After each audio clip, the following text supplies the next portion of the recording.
আপনি কি জানেন সমুদ্রের বুকে এমন কিছু জাহাজ আছে যেগুলো বাইরে থেকে নিরীহ রিসার্চ শিপ মনে হলেও আসলে এগুলো ভাসমান গুপ্তচর?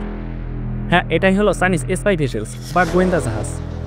আজকে আমরা জেনে নেব এদের ভয়ঙ্কর ব্যবহার আর কেন বিশ্বজুড়ে এই জাহাজ নিয়ে এত আতঙ্ক।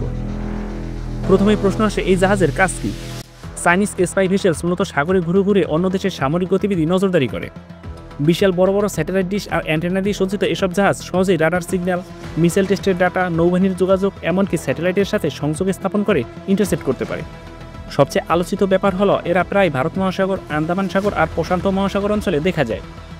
ভারত যখনই নতুন ব্যালিস্টিক মিসাইল টেস্ট করে তখন প্রায় দেখা যায় কোনো না কোনো চাইনিজ স্পেস ভেসেলস টেস্টের কাছাকাছি জলে ভাসছে। এর উদ্দেশ্য হলো প্রতিটি তথ্য, প্রতিটি সিগন্যাল ধরে চীনের সামরিক ডাটাবেজে পৌঁছে দেওয়া।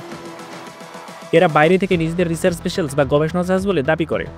তারা বলে সমুদ্রের আবহাওয়া, জলের প্রবাহ কিংবা বৈজ্ঞানিক গবেষণার জন্য কাজ করছে। কিন্তু আসল সত্য হলো এরা আসলে গোপনে গুপ্তচরবৃত্তি চালাচ্ছে। একে বলা যায় ডুয়েল পারপোজ মিশন, মানে বাইরের গবেষণার অজুহাতে ভেতরে গোয়েন্দাগিরি। চাইনিজ স্পাই ভেসেলসে থাকে আধুনিক প্রযুক্তি, যেমন ইলেকট্রনিক্স ইন্টেলিজেন্স সিস্টেম, যা শত্রুপক্ষের রাডার বা সিগন্যাল ধরতে পারে। অপরটি রয়েছে কমিউনিকেশন ইন্টেলিজেন্স, যা ভয়েস কল, রেডিও কমিউনিকেশন, এমনকি নৌবাহিনীর গোপন বার্তাও সংগ্রহ করতে পারে। আর থাকে উচ্চ ক্ষমতা সম্পন্ন স্যাটেলাইট লিঙ্ক, যাতে মুহূর্তের মধ্যেই ডাটা বেইজিংয়ে পাঠানো যায়। এই জাহাজগুলো শুধু ভারত নয়, যুক্তরাষ্ট্র, জাপান, অস্ট্রেলিয়া, এমনকি দক্ষিণ পূর্ব এশিয়ার দেশগুলোকেও চিন্তিত করে রাখে।